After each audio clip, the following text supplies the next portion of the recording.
ओम ब्रह्मा मुरारी त्रिपुरांतकारी भानु शशि भूमि सुतो बुधश्च गुरुश्च शुक्र शनि राहु केतव सर्वे ग्रहा शांतिकरा भवन्तु सर्वे ग्रहा शांतिकरा भवन्तु नवग्रहा शांतिकरा भवन्तु।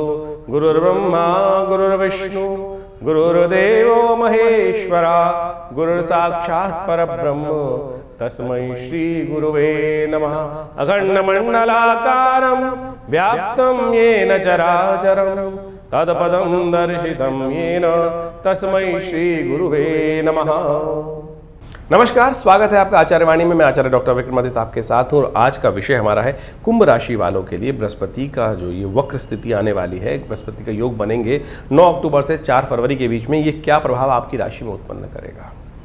देखिए, बृहस्पति महाराज सबसे शुभ ग्रह माने जाते हैं और कुंभ राशि वालों के लिए तो खास तौर पे ये समझना चाहिए कि बृहस्पति का संबंध सबसे महत्वपूर्ण भावों से है आपके लिए, और कोई सबसे शुभ ग्रह हो सकते हैं तो आपके लिए, क्योंकि बृहस्पति आपकी राशि के दृष्टिकोण से द्वितीय भाव के और एकादशवें भाव के मालिक हैं। द्वितीय भाव धन का, कुटुंब का भाव माना जाता है, और जो एकादशवां भाव है लाभ का भाव माना जाता है, इनकम का भाव माना जाता है। और ऐसे में बृहस्पति महाराज इन दिनों चल भी आपके लिए सुख वाले भाव में रहे हैं, और ऐसे में इन सब बातों को ध्यान रखते हुए बृहस्पति की जो विशेष तौर पर योग बन रहा है, ये आपके लिए बहुत महत्वपूर्ण है। कुंभ राशि वालों के लिए इन दिनों वैसे ही समस्या एक और कारण उत्पन्न हुई है, क्योंकि 7.5 उनकी चल रही है, 7.5 का मध्य भाग चल रहा है, और ऐसे में विशेष तौर पर आपको ध्यान रखना चाहिए, हर चीज़ को फूक फूक के रखने का आप प्रयास करें। ये बृहस्पति की वक्र स्थिति जो है, इसमें ग्रह बहुत ताकत में हो जाएगा, और ऐसे में ग्रह जब ताकत में हो जाता है ना, तो विशेष तौर पर समझें कि आप जिस प्रकार से एक अच्छे तगड़े वाहन के ऊपर बैठे हैं, तो उसको कंट्रोल करने के लिए भी आपके अंदर शक्ति चाहिए, आपके अंदर दूरदर्शिता चाहिए। दूरदर्शिता में कोई कुंभ राशि वाले में कमी नहीं होती, लेकिन समस्या क्या है, जब 7.5 चल रही होती है तो क्या होता है कि व्यक्ति कहीं ना कहीं 7.5 एक consider to be a black period, बहुत ज़्यादा एक ऐसा पीरियड माना जाता है कि बहुत बढ़िया चीज़ें अपॉर्चुनिटी जीवन में आए तो वो भी कहीं ना कहीं फंसाने की स्थिति उत्पन्न कर देती हैं।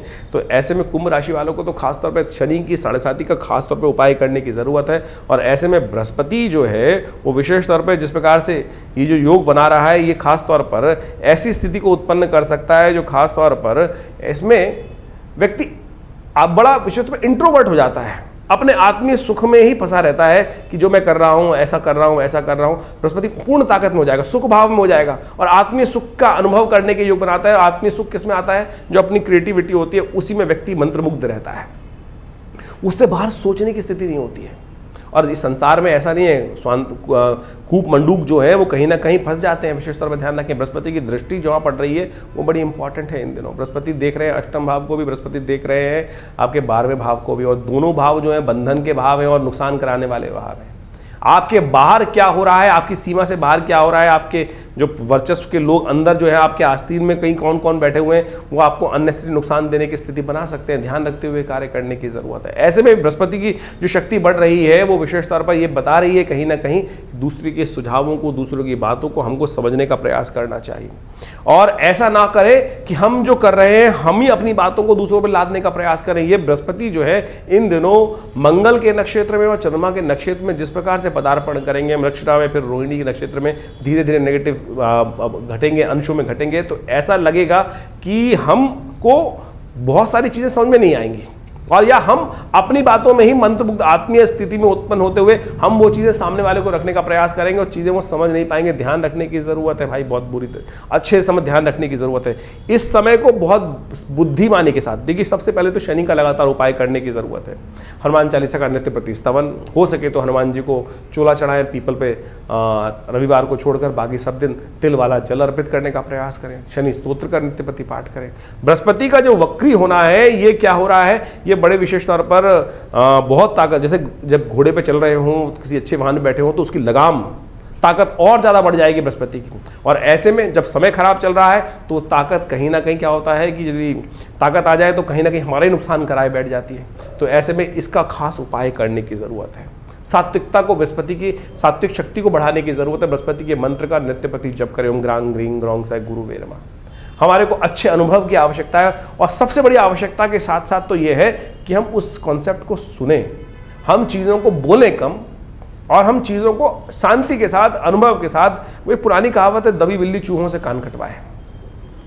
कई बार स्थिति ऐसी है, विकट चल रही है स्थिति, और हम जब दबे बैठे हैं, परेशान हैं, तो कई बार क्या होता है, छोटे छोटे लोग भी हमको कई बार आके क्या है, दबी बिल्ली चूहों से कान कटवा जाए। चूहे भी कुछ बृहस्पति बिल्ली के ऊपर चढ़ने, जिसकी हिम्मत नहीं होती है, वो भी बिल्ली के सामने छाती खोल के चलने का प्रयास कर सकते हैं। वक्त है साहब, वक्त को जो समझ लेता है, और ऐसे में गुस्सा होने से कुछ नहीं होने वाला है, जबरदस्ती कुछ नहीं करने वाला है, क्योंकि सामने वाला भी आपसे, हमसे आप बुद्धिमान हो सकते हैं। वो भी जानता है कि क्या हमारी लिमिट है, और उस लिमिट से यदि हम बाहर जाके काम करेंगे तो फंस जाएंगे। ऐसे में बहुत सावधानी के साथ इस समय को चलने की ज़रूरत है। जन्मपत्री को अच्छे से एनालाइज कराएं, क्योंकि 7.5 चल रही है, बहुत अच्छे से एक एक चीज़ को विचार करते हुए, कोई अनकैलकुलेटिव सिस्टम ना रह जाए, ऐसे में ध्यान रखने की ज़रूरत है। शनि का पीरियड है, शनि की 7.5 का पीरियड है। मैं आपको भयाग्रस्त नहीं कर रहा हूँ, लेकिन समझाने का अवश्य हम यहाँ प्रयास कर रहे हैं, क्योंकि ज्योतिष के दृष्टिकोण से हमें समझना चाहिए। समय हर पर आता है, अच्छे से अच्छा समय आता है, भारी से भारी समय आता है। तो ये समय बृहस्पति का आपके लिए शक्ति से भरा हुआ है, और ऐसे में थोड़े से अलर्ट रहने की ज़रूरत है, थोड़ा सावधान रहने की ज़रूरत है, ग्रहों को प्रभाव को समझने की ज़रूरत है। यदि समझ लिया तो बिल्कुल इसके प्रभाव को बहुत सुंदर आप कर सकते हैं, लाभ की स्थिति उत्पन्न कर सकते हैं। ध्यान रखिएगा, ये समय आपके लिए विशेष तौर पर लॉटरी भी खुलवा सकता है।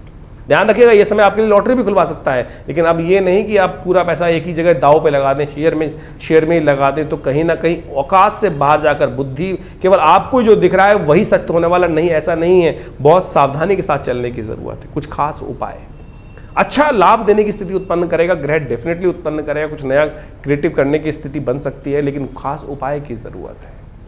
हमारे दृष्टिकोण से पालक गाय को अवश्य खिलाएं, ये उपाय आपके लिए बहुत दिव्य रहेगा। ध्यान रखते हुए कार्य करें, कुछ ना कुछ नया उन्हीं के रास्ते बनते दिखाई देंगे, लेकिन जुआ मत खेलिएगा, अलर्ट होकर काम कीजिएगा। जो शेयर वाले, स्पेकुलेशन वाले बिजनेस में जो लोग हैं, उनको बहुत सावधान रहना चाहिए, उनको बहुत ज़्यादा आंख खोलकर कार्य करने की ज़रूरत है, क्योंकि ये समय जो है बड़ा ऐसा है कि जो कहीं ना कहीं एक झटके से नुकसान भी करा सकता है। 7.5 चल रही है, तो शनि का जितना उपाय हो सकता है, हमने कुछ एपिसोड्स में पहले आपको एक बताया था, शनि स्तोत्र, नित्यपति शनि स्तोत्र का पाठ अवश्य करें। शनि से रक्षा करने के लिए शनि का यंत्र सिद्ध करा कर अपने पास रखने का प्रयास करें, और ऐसे में अपनी जन्मपत्री को बार बार विचार विमर्श अच्छे योग्य व्यक्तियों से अवश्य कराते रहें। देखिए, ग्रहों का परिवर्तन समय समय पर होता रहता है।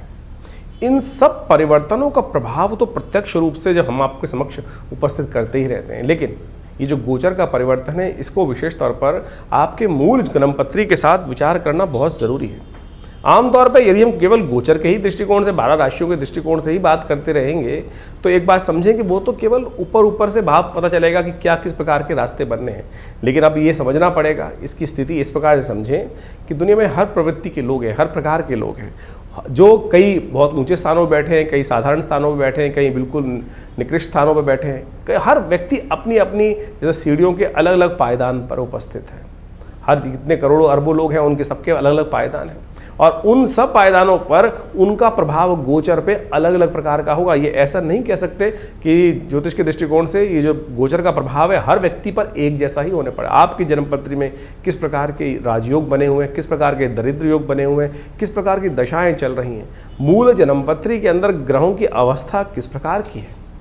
आप समझें कि गोचर में बृहस्पति महाराज या कोई भी ग्रह उच्च के हो गए, और यदि मूल कुंडली के अंदर उनमें ताकत ही नहीं है, तो वो क्या प्रभाव दिखाएगा ग्रह, वो तो फिर साधारण होकर निकल जाएगा। बहुत सारे लोग अपने अपने समय समय पर प्रश्न उठते रहते हैं कि दुनिया में जब जिस प्रकार का ग्रह योग बन रहा है, अच्छा बन रहा है, राशि के दृष्टिकोण से अच्छा बन रहा है, लेकिन मेरी जिंदगी में कुछ नहीं हो रहा है। कारण क्या है? क्योंकि मूल जन्मपत्री में कितनी ताकत है, मूल व्यक्ति के अंदर कितनी ताकत है, किस प्रकार का कौन सा व्यक्ति किस लेवल पर बैठा हुआ है, क्या क्या उसके दुष्प्रभाव है, कौन कौन से कर्म किस प्रकार के उसने किए हुए हैं, उसका लेखा जोखा किस प्रकार का बना हुआ है, तो ये सब मूल जन्मपत्री के द्वारा ही समझा जा सकता है। उसके जीवन में क्या कुछ चलना है, कैसे चलना है। अब हवाएं तो ऐसा समझ सकते हैं कि गोचर के दृष्टिकोण से ऐसा माने कि एक वर्षा ऋतु की हवा चल रही है। अब वर्षा ऋतु के अंदर बड़ी सुहानी हवा चलती है कई बार, और वो यदि कोई व्यक्ति को बुखार है तो उसका बुखार बढ़ा देगी, यदि किसी को जोड़ों का दर्द है तो उसके जोड़ों को दर्द को बढ़ा देगी, लेकिन कोई व्यक्ति स्वस्थ है तो पूरी तरह से उसका आनंद ले सकता है। कई व्यक्ति यदि मानसिक तौर पर दुखी है तब भी उसको कुछ ना कुछ रास्ता मिलता दिखाई देगा, लेकिन कहीं कोई मन से कहीं कुंठित है, फंसा हुआ है, तो वो हवाएं भी उसके मनोमस्तिष्क को शांत नहीं कर सकती। तो यही प्रभाव ऐसे इसी प्रकार से समझें कि जन्मपत्री को मूल रूप से देखना, विचार करना, और उस सब के हिसाब से गोचर का प्रभाव तो हम समय समय पर आपके समक्ष उपस्थित करते ही रहते हैं। तो इसको बहुत वृहद रूप से, बहुत सूक्ष्म दृष्टिकोण से ज्योतिष को एनालाइज करने की आवश्यकता होती है और उसके लिए ही हम अच्छे से हर चीज़ को देखने का प्रयास करते हैं, समझाते हैं और उसके प्रभाव को यदि हम समझें तो बहुत बिल्कुल बढ़िया प्रत्यक्ष रूप से, एक नहीं हज़ारों लोगों के साथ संबंध हुआ और बहुत सारे लोगों की जन्मपत्रियाँ देखने को मिलती देखते ही रहते हैं। और जब देखने को मिलता है कई बार हज़ारों लोगों की कुंडलियों में इस प्रकार के योग लिख के दिया, समझाया कि भाई ये इस प्रकार का होने का योग है, ऐसा होगा, बिल्कुल मूल जन्मपत्री में जिस प्रकार से ऐसी दशाओं का योग है, इस वर्ष इस दिन ऐसा कुछ होने के योग बने और सत्य माने। बहुत सारे लोग आते हैं मिलकर कि महाराज ये हो गया, ऐसा हो रहा है, ये स्थिति थी। तो आप समझे कि ज्योतिष बिल्कुल प्रत्यक्ष विज्ञान है, लोग समझने का हमको प्रयास करना चाहिए। उसके जो उपाय हैं, सबसे बड़ी बात उपाय है। जिस किसी भी चीज़ के अंदर आप किसी डॉक्टर के पास गए, उन्होंने आपको एनालाइज करके बता दिया कि आपकी चीज़ों को समझकर, नब्ज को देखकर, आपके ब्लड टेस्ट को देखकर कि भाई ये समस्या है, अब उसका निदान क्या है। तो अगर निदान कोई कह दे कि भैया इसको कोई निदान ही नहीं है, ये तो ऐसा ही चलेगा, ऐसे ही होना है, तो फिर उस विज्ञान का फायदा क्या है। ज्योतिष यश के अंदर हर चीज़ का निदान है। सकल पदार्थ हैं जगमाही, कर्महीन पुरुष पावत नाही। ये बात सिद्धांत हमको समझना चाहिए कि हर चीज़ का कोई ना कोई जो कष्ट जीवन में आया है उसका निदान भी किसी ना किसी प्रकार से कहीं ना कहीं उपस्थित है। बस वो हमारी किस्मत में होना चाहिए, सही रूप से होना चाहिए, सही समय पर हम सही जगह पहुंच जाएं, सही रास्ता अपना लें तो बिल्कुल वारे न्यारे होने के योग बन जाते हैं, किस्मत जाग जाती है, कष्ट दूर हो जाते हैं। और यदि दुर्भाग्य जीवन में है तो बिल्कुल पड़ोस में बैठा हुआ वो उपाय भी जीवन में व्यक्ति भटकता रहता है और पड़ोस में भी वो रास्ता बिल्कुल सही नहीं प्राप्त हो पाता। अज्ञानता की स्थिति इस प्रकार से हो जाती है। ये सारा समय का खेल है, ये सारा जीवन में भाग्य का खेल है। जो कहा गया ना, भाग्यम फलति सर्वत्र न च विद्या न च पौरुषम, कहीं गलत नहीं है। इसलिए भाग्य को जगाने का प्रयास करें और भाग्य जगाने का तरीका जो है सबसे श्रेष्ठ है परमात्मा की कृपा, धार्मिकता अपने अंदर उदय रखें, परमात्मा का विश्वास की तरफ अपना विश्वास को दृढ़ रखें। देखिए, एक गरीब को कोई हेल्प करा हुआ, एक श्वान को भी रोटी दी हुई, किसी प्रकार भी कोई भी पुण्य आपने किया है वो कहीं ना कहीं काम आता है, अनअकाउंटेबल नहीं जाता। बहुत सारे लोग कहते रहते हैं कि भाई जीवन में सब कुछ अच्छा ही किया, सब कुछ मैंने इसको हेल्प करी, इसको हेल्प करी, वो उसके बाद भी अब पता नहीं तुम्हारा घड़ा कब भरने वाला है भाई। हो सकता है गड्ढा इतना बड़ा हो कि पूर्व जन्म में या किसी जन्म में कोई ऐसे अज्ञात दुष्कर्म हो गए हो जिसके कारण से जो पुण्य आप कर रहे हैं वो छौंकी लगते चले जा रहे हैं। अब किसी व्यक्ति के पास 2 करोड़ का लोन है, अब वो कमा रहा है 100 रुपया, तो 100 रुपये कमा के उस लोन को उतारने का प्रयास करेगा तो वो छौंक लग के उड़ ही जाएगा, पता भी नहीं चलेगा। उसका ब्याज, चक्रवर्ती ब्याज ही इतना होगा कि जो रोज़ की कमाई हो रही है वो निकल नहीं पा रहा है। तो ये स्थिति हमको समझनी है और ये मूल जन्मपत्री समझा सकती है कि क्या स्थिति है, किस प्रकार का है, कहाँ कौन सी गलती हुई और किस प्रकार से उसको ठीक करने के लिए कितना किलो वजन दूसरे पलड़े में डालना है कि दूसरा पलड़े में जो भार है, दुष्कर्म का भाग है, कष्ट का भार है, वो कैसे कट जाए। और इसलिए आपको ज्योतिष को समझना चाहिए। ज्योतिष के प्रत्यक्ष रूप से यहाँ हम जो भी आपके गोचर के प्रभाव को, बृहस्पति के प्रभाव को हमने आपके उपस्थित रखा आपकी राशि के अनुसार से, वो बिल्कुल वैदिक दृष्टिकोण से, प्रामाणिक दृष्टिकोण से बिल्कुल सत्य है।